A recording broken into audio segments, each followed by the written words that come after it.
decisions for everybody. We saw, or we're seeing the mainstream media minus like one or two like small outlets are, they're basically on vacation. They're like, oh, we can chill out now. We don't have to like work hard. We don't have to like, go after, the former president Trump. Like he was their great meal ticket in terms of ratings, and they're like, oh, we're good. We don't have to worry about anything. We don't have to report anything now. We can go back to kittens and puppies, and like while I get frustrated with, if it bleeds, it leads. The the reality is that there's plenty to cover. I mean, we saw that on one of the major news networks. We'll call it CNN. Rhymes with CNN. Is CNN. For the past year ish, or just shy of a year, they've had this COVID tracker on that dominates all their screens. So there's this live, constantly updating tickers about uh, what COVID is doing to our country and the world. And with the constant reminder and insinuation that, these hundreds of thousands of people have died because of, the president of the United States and the choices that the president of the United States has made. But now that there's a different president of the United States, like all that's gone. Like it's actually been removed, but the numbers have not. Like the situation hasn't changed, just the presentation of the situation has changed, and it's it's entertaining on some notes. Uh, that Damn it, sorry.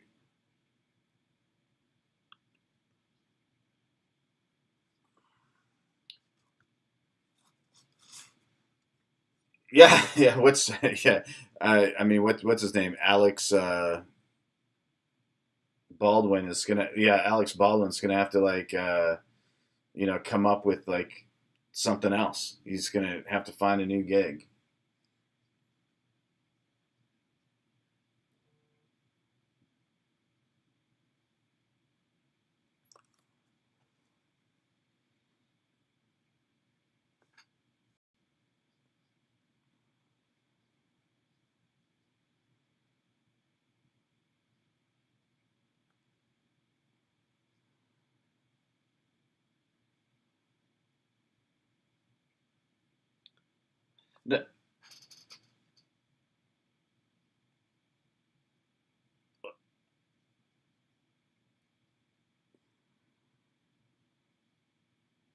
Well, yeah. Well, they really liked you. I mean, you were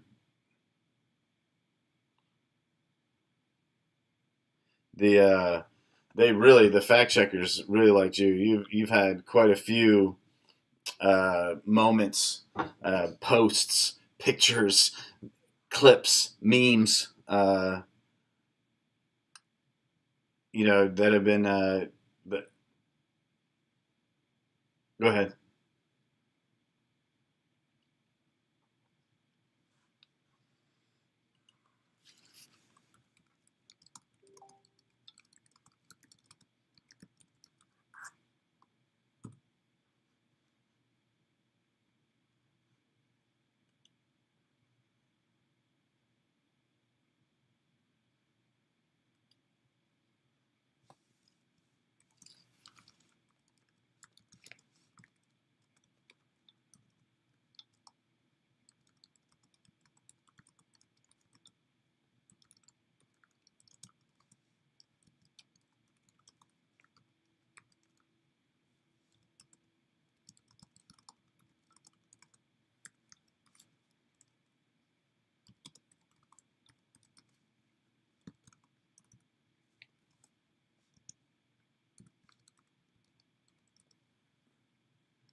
We have.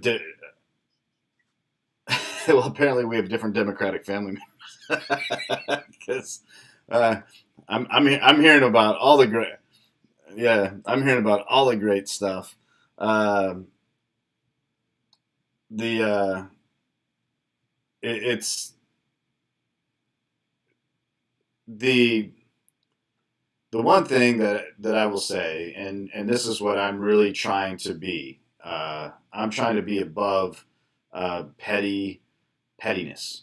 I'm trying to be above bitterness. I'm trying to be above, like closed mindedness. And like I encouraged a lot of my friends and family members after Trump won, that were like, I hope he failed. I hope that guy, and they were wishing him the worst. I'm like heeding my own words, like, okay, the guy's the president of the United States, whether I like it or not, whether I think he deserves it or not. Um, uh, like he is, and wishing the pilot of the airplane crashes, with you on the plane doesn't make a lot of sense. However, um, I don't have a problem like pointing out things that I'm like that that contradicts what he says. That's you know one of my favorite memes that's going on right now is the discussion about uh, his fracking policy. And how they doubled down. There would be no ban on fracking. There would be no, even though like they said, yeah, they said that this was the situation, and then they were like, no, no, no, like Trump, no matter how many times he lies about this, we're not going to do it. That's not what we're doing. And like here they're doing it. The reason Trump said that they said they were going to stop fracking and ban fracking is because they said it, and he showed the soundbite, and then it was like, well, we have more swell with the media, therefore we're going to say that Trump's a liar, and it's like, hey, if I say Trump's a liar, Trump's a liar. Mark my words, we will not do that, and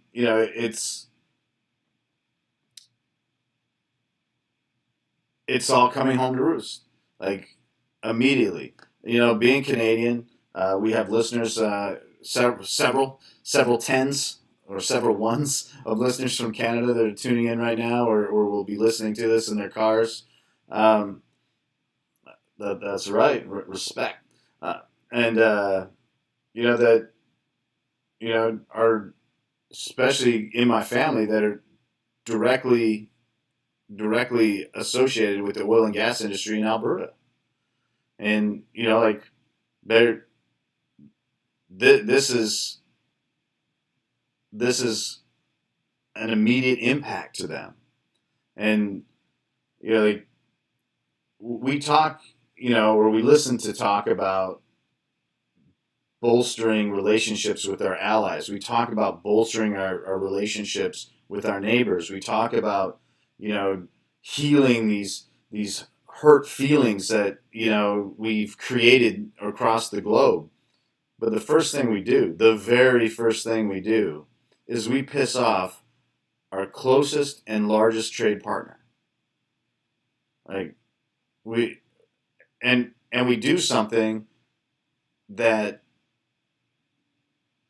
like their partners in it with. We didn't talk to them, and it just shows the blatant like disregard. Like we don't care. Like we're not even going to discuss or talk or even warn the Canadians that an enterprise that they're partners in, we're shutting it down. We're ending those jobs, and we're going to significantly damage their economy. That it's not quite a declaration of war, but it's not what friends do. It friends don't cripple each other's economies.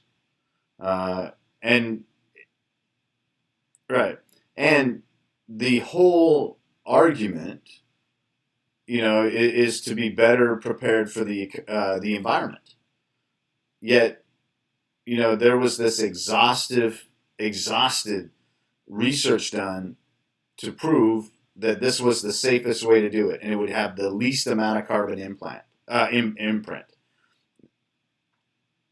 Yeah, and right, with some of the most brilliant environmental minds in the world making sure that this was good. Not just in America, not just special interest group in America, multinational environmental study to make sure that everything would be the best that it can. And let's be honest, Canada's a little better on the environment than America. Not just due to policy and legislation, but also just due to vastness, and a less demographic impact, right? So they did this without even talking to the Canadian government. Just like, hey, screw you. We talked about that a lot last week, but this environmental thing that they're doing is like, let's just tell everybody and have the media just kind of echo this, like, hey, we're today's Environmental Day here at the White House, and we call it Green Day because it's Jobs Day, and that's not quite verbatim. That's pretty damn close to what he said earlier. But by canceling all these jobs, we're opening the opportunity to create more jobs. Now, we saw this in the Obama administration, to which he was a member, where they said that they were creating all these jobs, but these green jobs, these so-called green jobs that they created, they stacked those numbers, which the numbers didn't even meet the goal. In fact, it didn't meet half the goal, or even I think a quarter of the goal of what they said they were going to make. And even that, they stacked numbers with janitorial jobs, bus drivers, truck drivers, and those aren't green jobs. Like, unless the janitor's outside picking up trash, that's not a green job. Driving a truck and a bus, and blowing carbon into the air, like, that's not a green job. Like, that's just an excuse to create. And, the people that benefited the most from this, though, were the Chinese. And here we are, like, we immediately are like trashing our environment, going backwards on what we claim is the environment, but this is all in the name of the environment. And apparently the environment's so dangerous right now. Climate change is so dangerous. It is a threat to our national security, and the new Secretary of Defense has claimed that it is a national security emergency and declared it so. I don't even know what that means. Like,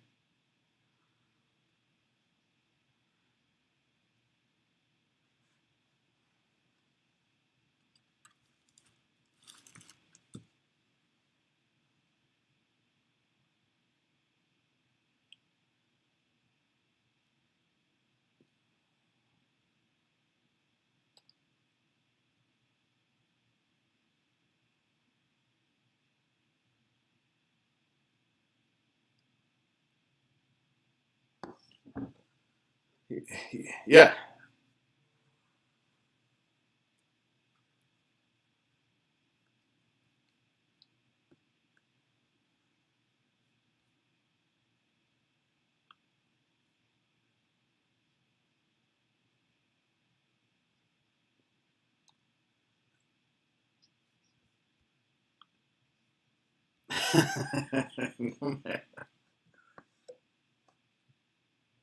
Yeah.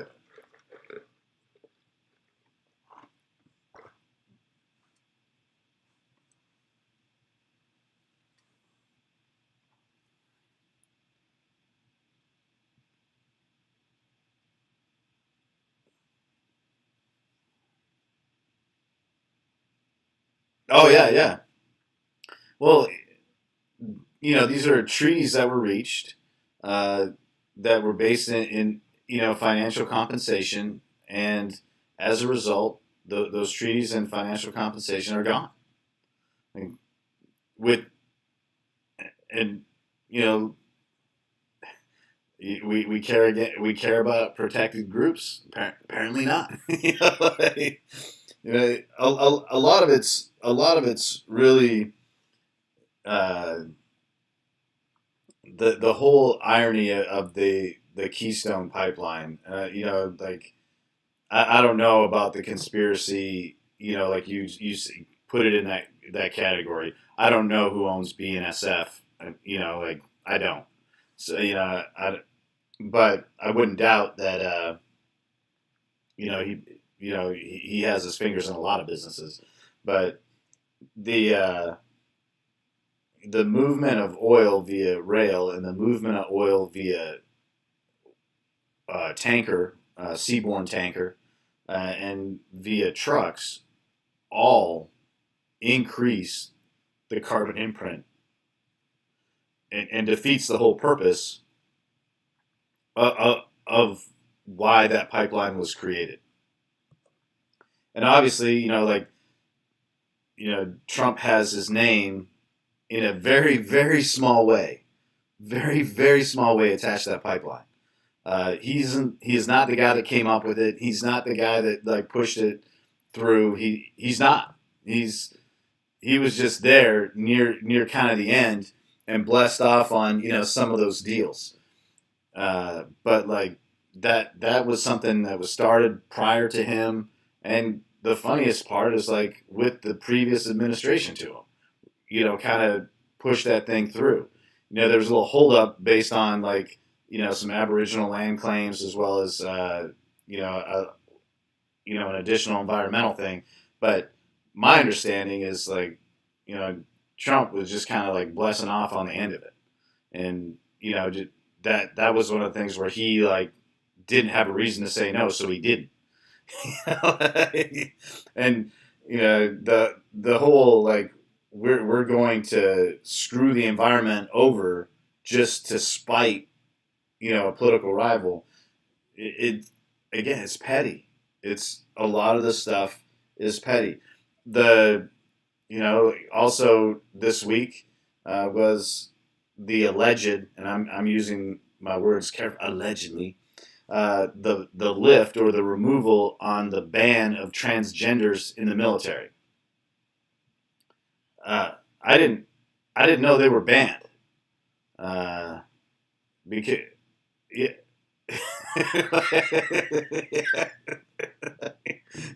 Yeah, yeah, no, like, uh, yeah, no, like the you know the whole policy. Let's say who pushed that one over the finish line was this guy by the name of Mattis. And that again, after an exhaustive like amount of research, and what that showed, take tweets aside, um, the reason and what got a a pause in place uh, was the expense of certain treatments. They weren't like banned, like you can't be here, but you couldn't join to do that. Uh, but you can't join to do a lot of things, and you can't join if you have a lot of things. Uh, like we've all met that guy. He would have been there with us, but he had the flat feet.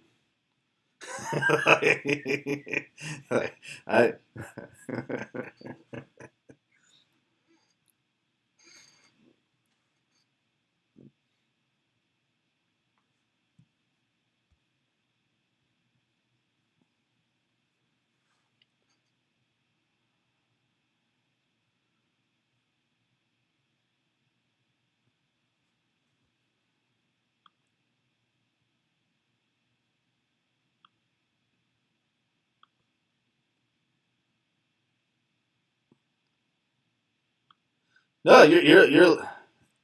no, no.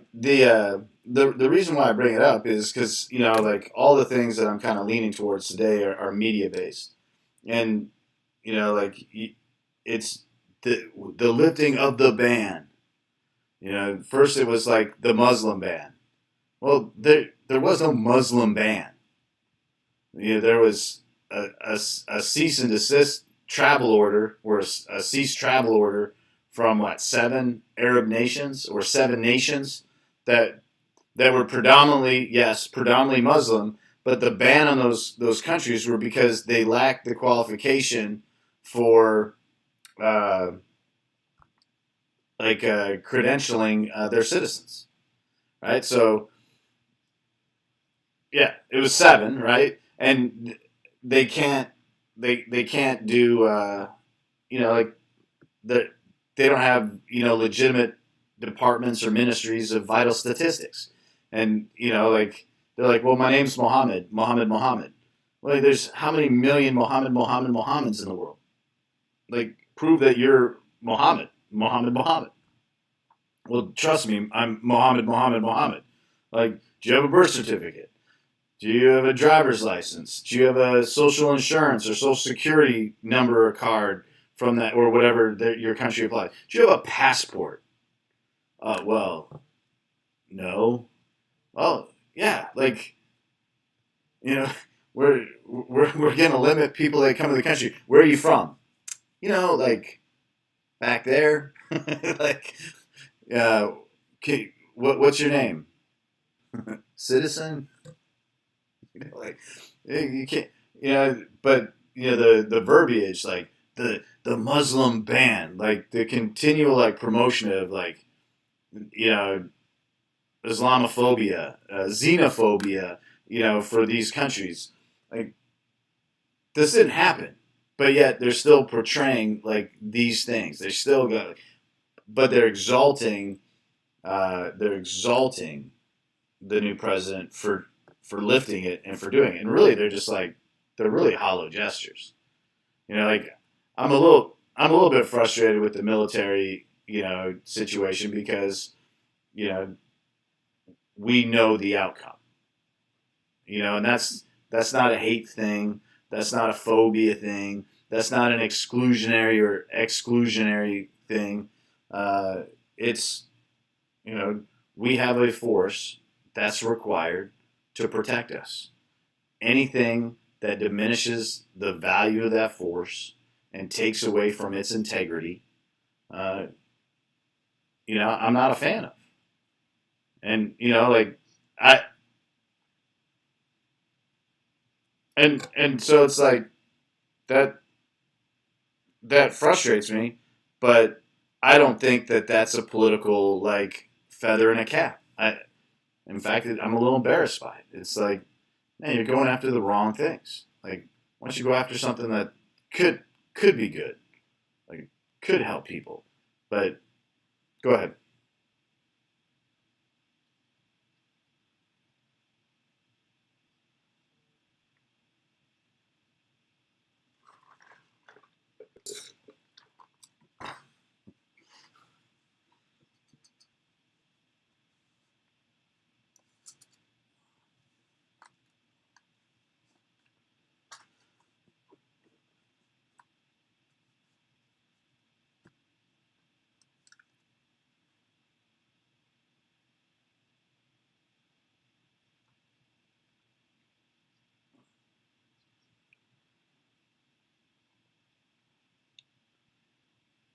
Yeah, yeah. You can say whatever you want. The well, let's kind of go at that for a second. The oath of enlistment, or the oath taken upon missioning. You immediately swear allegiance to who and to what.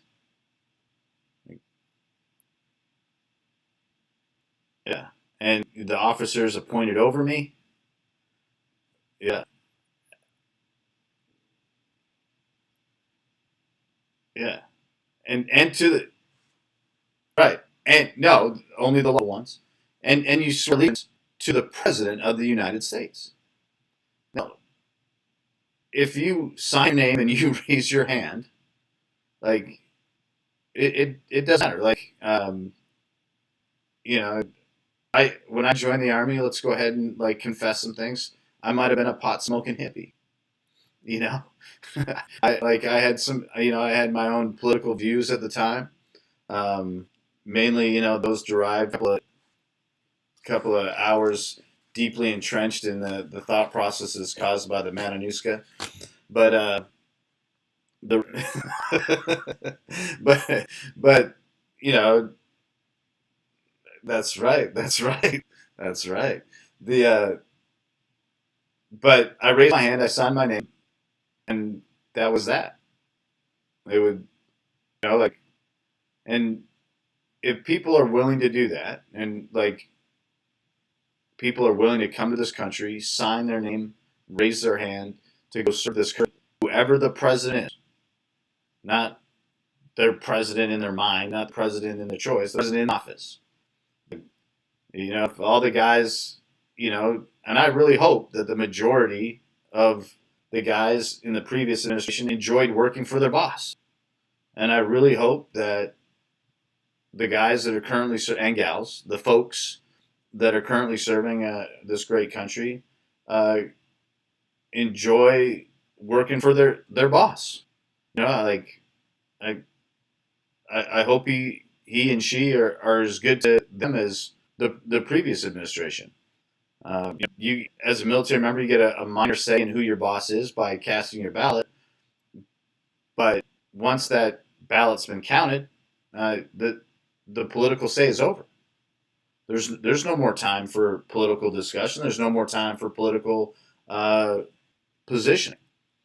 We can't have guys like we witnessed Vindman. We can't have that. We can't have military members, regardless of who they're going speaking out against. I felt the same way about Chelsea Manning as I did about Vindman. Like that's not your place to disclose that information. It's not your place to and against the chain of command. Your job is to protect and to honor that. Uh, I thought it was cute that they immediately go for the military, but they don't go for like institutions like the FBI, where we saw the FBI had people actively engaged in trying to like you know disrupt the former president's presidency. They like I don't know what the oath sworn and taken when you become a sworn member of the FBI is. I'm assuming it's fairly close to the military. So like if someone steps aside from that, they should be punished. Anyone in the military that steps to the side of that should be punished. But to exclude somebody because at some point in time they believe they'll be slow. Now, should we allow members of MS-13 in? No. Should we allow members of the Aryan Brotherhood in? No, because regardless of their skill sets, they don't hold values that are keeping with the Army values, and their allegiance is in question because they've already sworn allegiance to something else that, pardon the pun, trumps where they currently are serving. You can only serve one master, and this whole we're gonna not allow them to serve. Well, one, you're like dismissing a huge part of the population. Honestly, like the part that actually does that job, like you're not going to be able to fill your roles.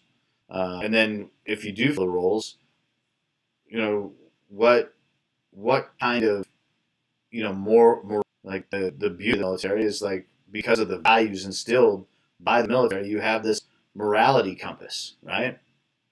You have the ability to like think things through and know and measure themselves against what's going on with you. And then there's this internal check balance.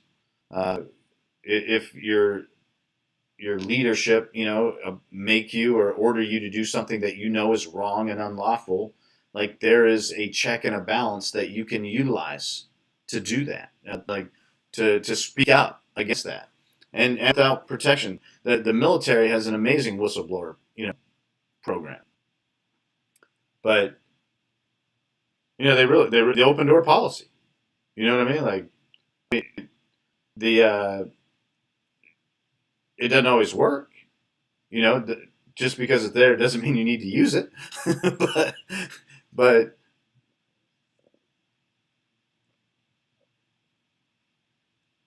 right, but like if there was something really really honestly wrong, and some and you went to them, like, and they knew it to be wrong, like, I always had faith and confidence that if there was something horribly wrong, my chain of command would do the right thing. I i always believe that, because I believe everyone took that oath and signed their name, was going to adhere to that, like, because that's the faith that we put in our military. That's the faith that we put in that institution. And to be like, wow, we're going to immediately, like, one, we need to vet all these people, and then two, like, you know, next thing you know, they're going to say, like, Trump tattoos. I don't know if that's even a thing, but they're going to be like, Trump tattoos are on, like, on the list. You know what I mean? Like, and compare it to some kind of like branding such as like MS-13 or some of these other, like outlaw motorcycle yeah. Yeah, uh,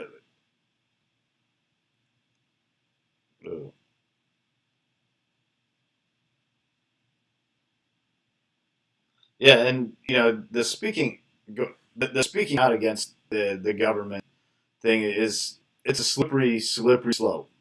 Like, if your people speak out against you, you no longer are an infantry, and you don't have to go far, to find examples of what that looks like. And I have an example from Canada I'd like to talk about, but go ahead with what you were going to say, and then I'll jump into this.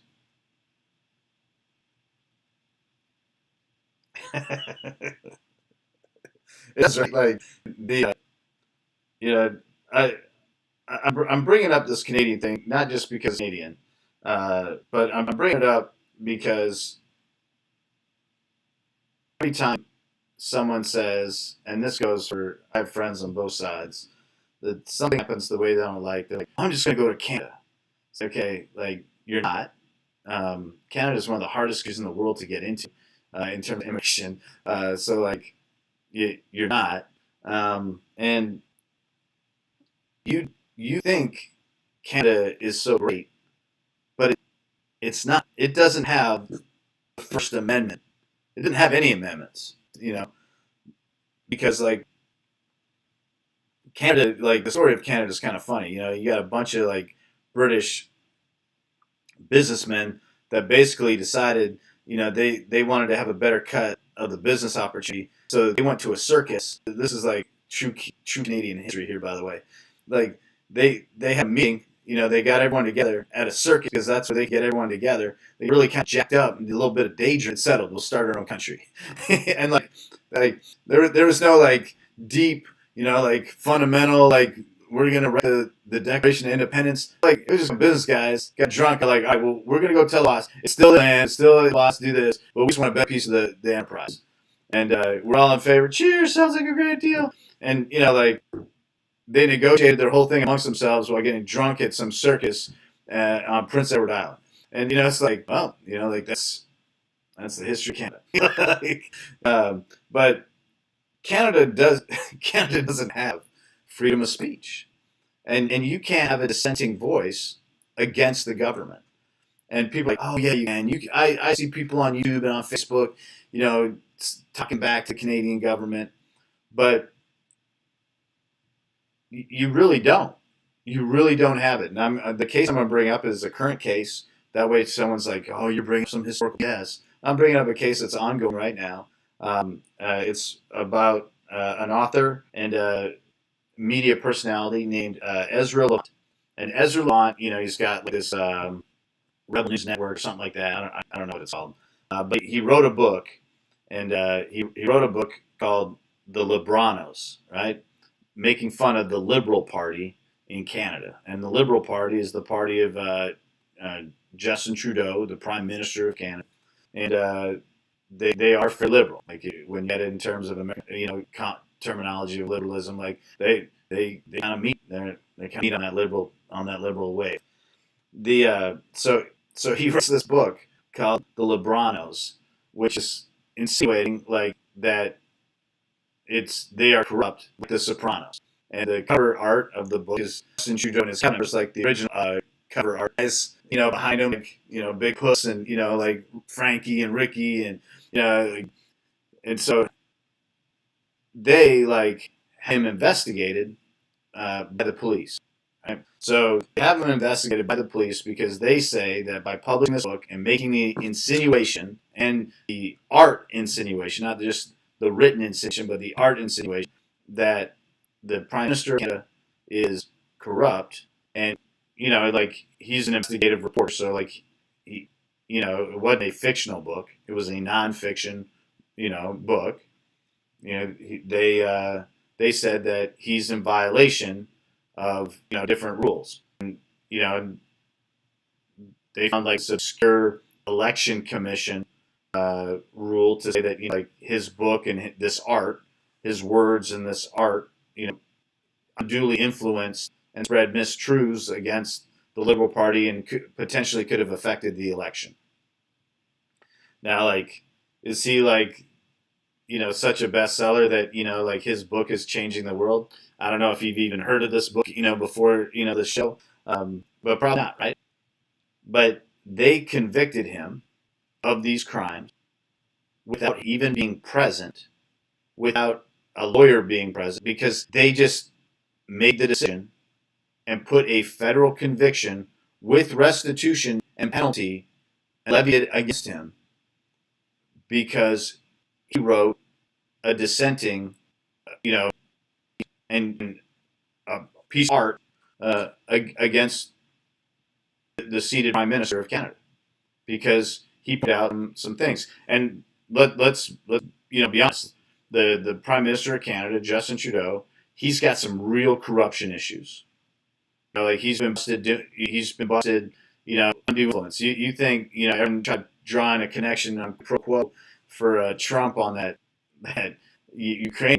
Well, there's like quid pro quo in like no other. Justin Trudeau, like, right, like, and one of the reasons is I get like if you speak out against him, you get jacked. Like this. I mean, it's people are, and the reason I bring this up is because not just people saying, "Well, I'm going to go to Canada." It's like we are not far away from this happening here. We are not far away from this censorship that is real. We are not far away. We see the media, the majority of the mainstream media, ganging up on one network, primarily, or a couple of networks, but primarily the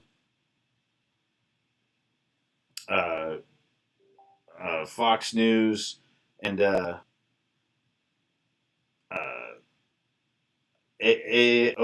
I don't know, but probably Fox News. And they're saying because their voice and the message they're sending that's is different than the others, they should exist. And it's like, what happened to journalism? Like, it's not about and I know Fox is exceptionally biased and they go their they have their own agenda. Like, right, but what about journalism? Like, if you're saying that everyone has to have this one voice, then there's no journalism. There never will be. What we have right now, and there is some great journalism out there. There's shows that like are actually like docu-series that are doing some cool things. They're doing their best to uphold journalistic integrity, ethics, and morals. But for the most part, it's like if you can't report on what you see and what like you, there is no freedom of the media. There's no freedom of press. There's no freedom of speech. If you can't dissent opinion, like you must be canceled. You must be, and there's an active, and this isn't conspiracy theory. This is not conspiracy theory. You can go on any channels, you can go on Google, whatever you want, and you will see them using Fox's name and speaking to Fox media sponsors and tell him like you should be supporting that channel because they're spreading a not the right message, and like and it's wild and crazy. Like we're not far away from that. We're not far away from like Travis Wilson writing a book, or making a funny meme, and then imagine like the very first Bernie meme. Imagine like probably what became Bernie became probably one of the most famous memes in like history, right? The guy that created the Bernie meme, like going to jail. Like imagine him going to jail. No, I'm just saying. Imagine, yeah, like just because like he he made a funny picture to put a federal conviction down on a guy because he made a funny picture, and that's what Ezra Levant did with Lebranos. That's just a funny picture. I mean, or perhaps you call it sarcasm, whatever you want to call it. He he, it was just dissenting. You didn't like it. No, it is.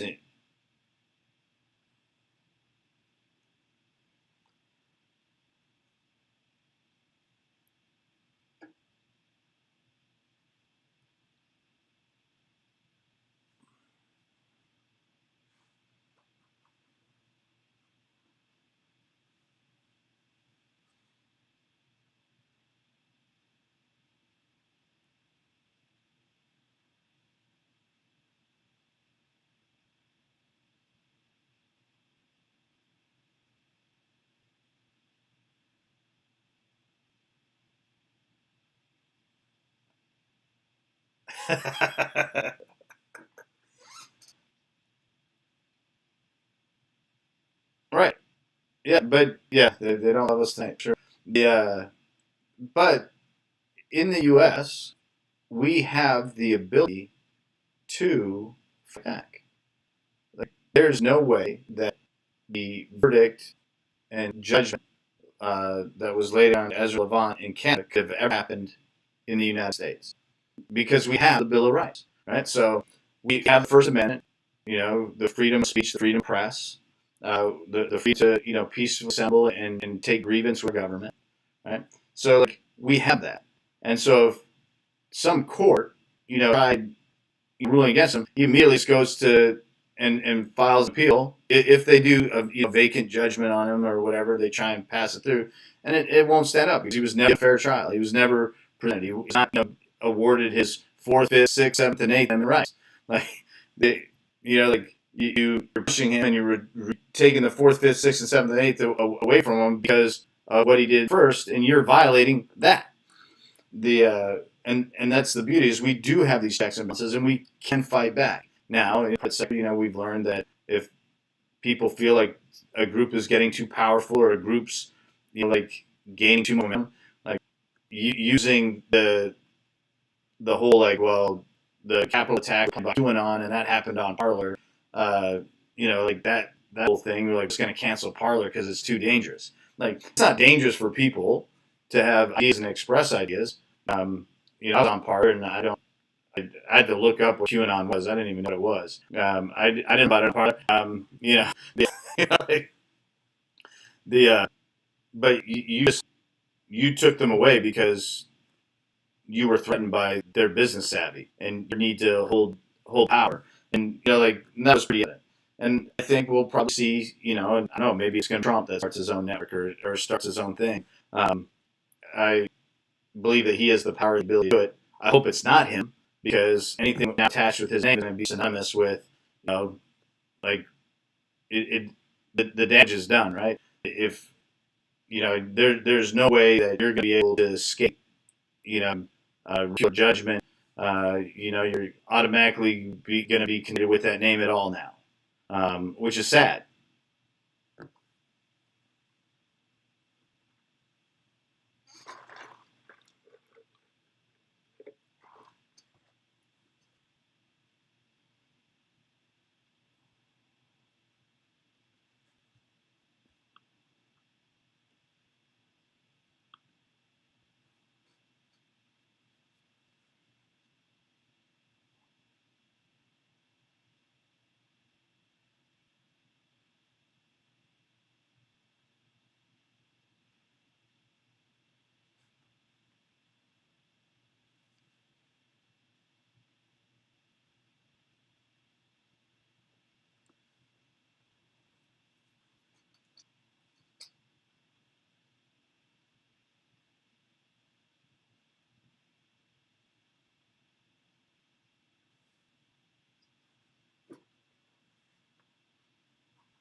Yeah.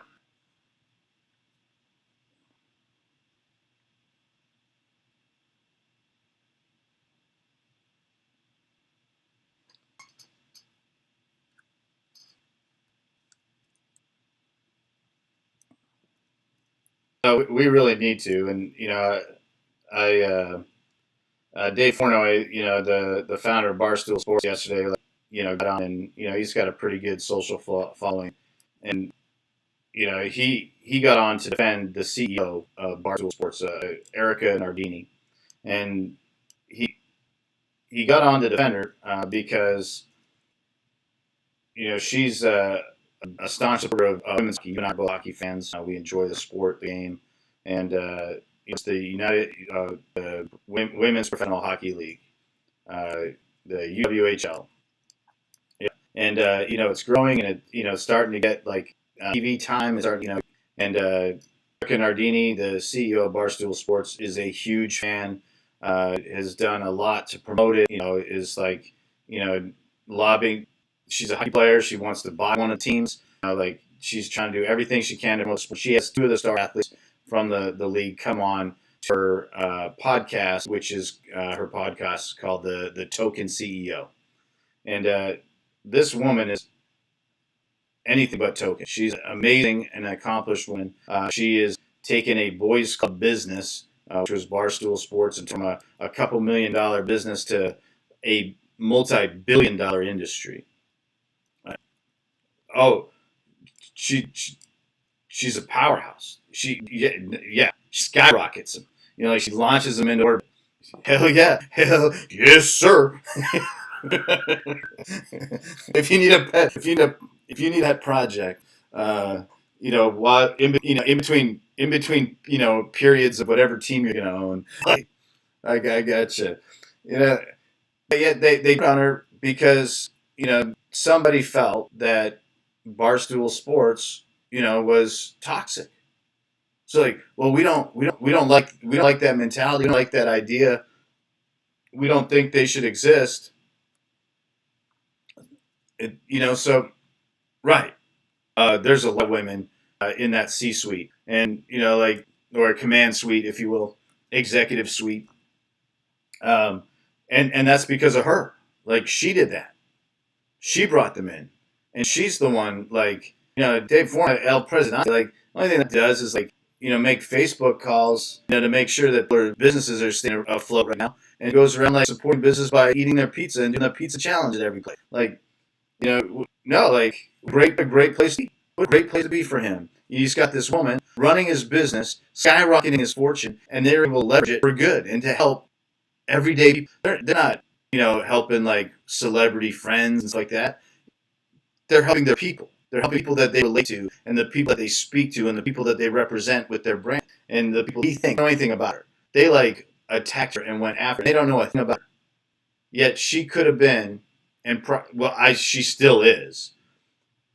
She's probably the best person in America suited to help that league, to help those women achieve greatness with their sport, and help that league represent different cities, grow fan bases. People think that hockey isn't American pastime.